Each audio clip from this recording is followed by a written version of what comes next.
Number one question is, where do I start? If your exam is in a few months, be sure and grab your CPT book, even if it's the 2021 version. And this is perfectly fine.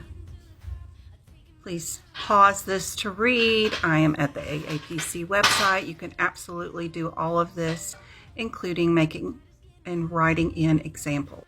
First things first, go through the entire book, find all the red noted numbers like this. Go find the code wherever they've told you it is, which will be in different ranges, and put the page number down where it is. I put the column numbers. You don't have to go that far, but at least write the page numbers down. Number two, I double blue star and underline every do not throughout the book. I double blue star anytime they tell me to use a code with another code and underline it. I also double blue star every parenthetical that tells me when to use a modifier, because that is always one of the most confusing things in the book. So I love it when they actually tell us when to use. The benefits versus time.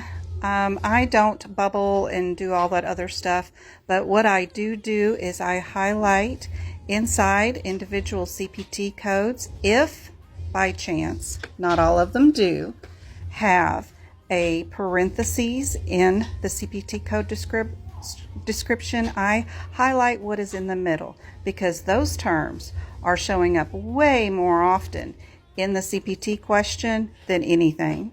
Next thing I do is find all the CPT codes that start out with the same wording, craniotomy. I find the one word differences that will eliminate or help you pick out the right code. I do this before the exam, that way I'm not having to decipher what's going on in the code descriptor during a stressful event.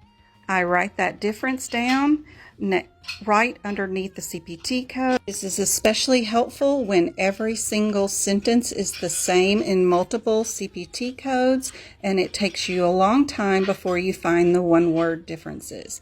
So I highly recommend this technique.